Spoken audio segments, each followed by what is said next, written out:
Welcome to Conversations with Candidates. I'm Bridget Turcotte, a reporter for the Daily Item. Our guest today is Ed O'Reilly, a candidate for Essex County Sheriff.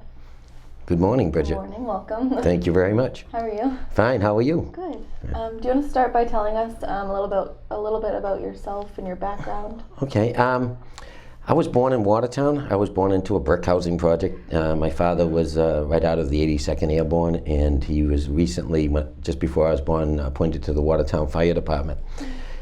His father was a firefighter.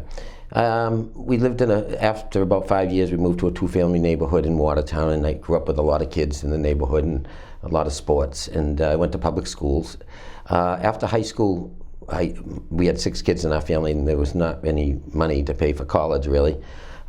So I ended up working in a factory after high school, and so I delayed my college so I could earn enough money to pay for college. And in those days, you could actually do that. You could actually pay for your own college, because I went to UMass in Amherst. So I got accepted to UMass Amherst, and I started there about a semester later than everyone else. But I did graduate in 3.5 years, and I graduated magna cum laude from UMass Amherst in legal studies. After college, I did various jobs, but one thing I did do was I volunteered at Wounded Knee with the American Indian Movement, and worked in Oglala, South Dakota, and on the Pine Ridge Indian Reservation. And I did that and volunteered there until I landed a job with the Department of Corrections. I worked for the Department of Corrections at Norfolk State Prison. I was a prison guard, I was a corrections officer, I worked in a uniform, I worked in the wall, I worked in the tower, and then I bid into a house, which is in Norfolk State Prison. Everyone starts off in Walpole, and then if they behave after a few years or whatever, they move down to Norfolk, so it's a medium security prison. But I ran a unit there with 50 guys. 1/3 of them were lifers, and I did that for approximately a year, and that's when I applied to law school. And I got into the New England School of Law, and I attended nights. But about the same time I started New England School of Law, I transferred and became a corrections counselor and helped open the Park Drive Pre-Release Center in Boston, which is a pre-release center for felons within 18 months of parole eligibility. And I did that for my first year. So I'd go to law school from 6 o'clock at night to 10 o'clock, and then I'd go down the street to Park Drive Pre-Release Center and work the 11 to 7 shift. I did that for about a year, and then I became a third-generation firefighter. I was a firefighter following the footsteps of my father and my grandfather, and I joined my 3 uncles. So there were 5 O'Reillys on the Watertown Fire Department at that time. My brother's still a firefighter. My cousin was a firefighter. We come from a long line of firefighters in my family. But in any event, there were 2 things my father said to me when I was on the fire department. One was, this is the last of the romantic jobs. Every time you leave the station, you're helping someone. So it's a lot like nurses, teachers, you're always helping someone. And that's kind of why I'm running for this job, and I'll get into that in a minute, but that's the culture I grew up in. And the other thing my father said to me when I was on the fire department was, if I did you any favors here, because my father became the chief. He worked his way up to become chief of the department. He said, if I did you any favors here in the fire department, I wouldn't be doing you any favors at all. And shortly thereafter, he laid me off. And I tell people that because I want people to know how intelligent my father was. But really, the real reason is he was right. I got laid off with 15 other firefighters with Proposition 2.5. I did some lobster fishing, I did some commercial fishing, and then I had bought a little cottage in Gloucester. I got a full scholarship to law school, and I used that money for a little cottage in Gloucester. So I moved to Gloucester, excuse me, in 1978. Bought a $28,000 cottage there. And eventually I transferred to the Gloucester Fire Department. The Gloucester Fire Department has endorsed me, Local 762 of the IAFF, International Association of Firefighters. And then I took the bar exam. I've been a criminal defense lawyer for 34 years.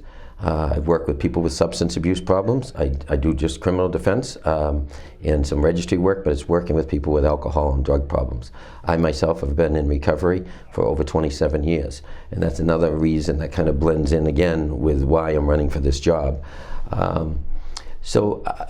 was also an elected member of the City Council in Gloucester. I was an elected member and chairman for part of that time of the Gloucester School Committee. A little bit more about my personal life. I'm married. I have 3 children. I have 1 grandson. And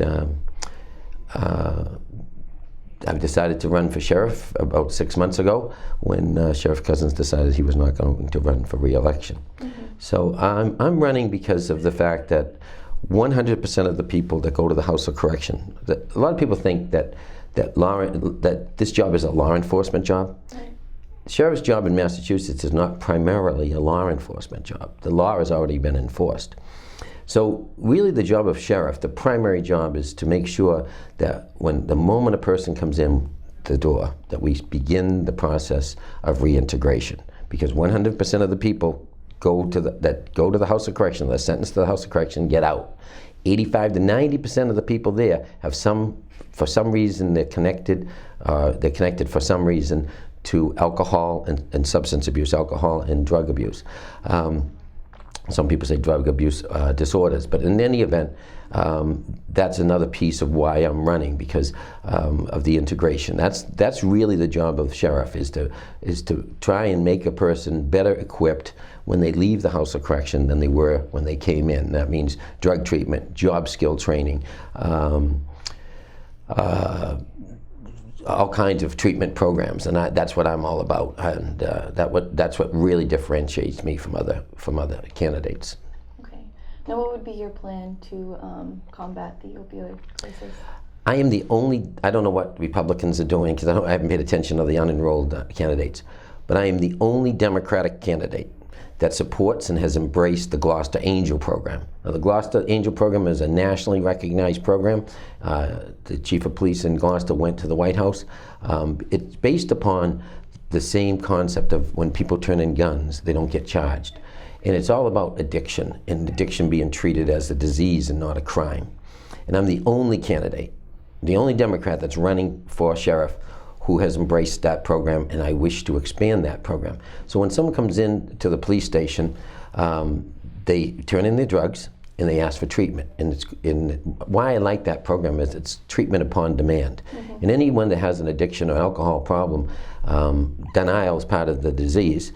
And if a person realizes they have a problem, that's the time I think best suited for them to get into treatment, and it's really important that we do that. And it's a win-win situation, because a person that comes in gets treatment, then they don't go out and commit crimes, they get treatment, so it's a win-win situation, and it doesn't cost the taxpayer for incarceration if the person is eventually incarcerated, and it saves lives. So that is really the number one priority, and it really differentiates me from all the other candidates. Mm-hmm. And I want to expand that program throughout Essex County. For instance, my vision, and I think vision is really important for this job, my vision is to have perhaps 7 or 8 substations around Essex County. There are 34 cities and towns in Essex County. I'd love to have a deputy sheriff and maybe an addiction counselor or a nurse there in a substation. It wouldn't cost a lot of money. The whole purpose of that substation would be to have people come in and turn in the drugs, and they get them a bed. So that's really an important part of my platform. It's probably the most important part of my platform, and it would save lives. So I'd like to expand the Gloucester Angel program. It's already been expanded into the town of Ipswich, but now we've got 32 other cities and towns, and it's an innovative program, and it's a different approach, and I think we need different approaches and innovative approaches if we're going to help people, and young people, older people, and families who are losing people, the losses, the pain of losing someone to addiction. It's just sad. We're losing 3 to 4 people a day in Massachusetts to overdoses. We're losing 3 to 4 people a week in Essex County. Let me just say this, in Lynn alone, and I think it was April 1st and April 2nd, within a 48-hour period, there were 8 overdoses in this city. 4 of them resulted in death. So I think Lynn's a perfect place to, and I'm surprised no one else is, especially people from Lynn that are running, are not embracing this program, because it's a program that could actually really make a difference in the city of Lynn. Okay. Now, do you feel that this is the most important issue in this race, or? I think there's really 2 issues. Okay. One is treatment. And that would be part of the treatment plan. I have a 5-point platform. It's prevention, getting in touch with community groups, social service agencies, and courts, and working with them, with the Sheriff's Department, to identify people who are at risk of committing crimes or drug addiction or alcoholism, and working with those people to prevent crime, or prevent worse crime. Mm-hmm. The second part is the intervention, which is a typical example is the Angel program. The third part is incarceration, or what we do in incarceration, but it's still treatment, and job skills. Treatment. So that's really the opioid epidemic is my number one priority. We're losing people, innocent people, who are dying because of a disease, and it's really important that we change the attitudes, we change the way we look at it, and the way we treat addiction. So that's really number one, but it goes along with my whole treatment, this philosophy. The other really big issue here is changing the culture in the Sheriff's Department. Okay. There's one candidate here from Lynn, actually, who's taking tens of thousands of dollars for political donations from employees of the Sheriff's Department, and that's just not right. I mean, it affects decision making. It's not transparent, and it promotes nepotism. And I'm a real proponent of getting politics out of the Sheriff's Department. So those are the two biggest issues that I'm facing, that I really want to do something about immediately upon being elected, if I have the honor to be the next sheriff. Now, how will you work with other law enforcement agencies in the community? Well, as I said before, the Sheriff's Office in Massachusetts is not primarily a law enforcement job. In other words, if you're driving down the highway and you pass a deputy's car, they have no right to stop you. So I don't really promote that, but I just want, as an example, they don't have the right to stop you, unless there are two situations. The Sheriff's Department really, there's two ways they can have police power. Full police power. One is by mutual aid.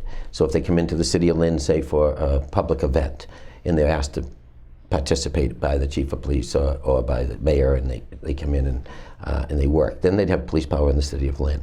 The second way they'd have a person in the Sheriff's Department would have full police power is by doing a police detail, and you'll see sometimes probably in Lynn too, like most cities and towns, they run out of officers to do the job of details, and they'll come from other departments. Mm-hmm. And that's the other way they have police power. So I think that's this sheriff has done a really good job of finding cracks between law enforcement agencies and trying to help coordinate. So for instance, the K-9 unit, I think there's 18 dogs in the K-9 unit now, but trying to help police departments and law enforcement agencies in the Commonwealth by supplementing and filling those cracks, but not stepping on toes and not taking jobs away from police officers from the local communities. I think it's a fine line there, and I think I'm sensitive to that. Okay. And do you have any final words for the voters? I have a 5-point plan, as I said. My 5-point plan is prevention, intervention, incarceration. What do we do about incarceration? Well, there's one component that I haven't mentioned, and that's mental illness. It's estimated that 47% of the people at the House of Correction have a mental illness. We need to evaluate people for mental illness when they come in.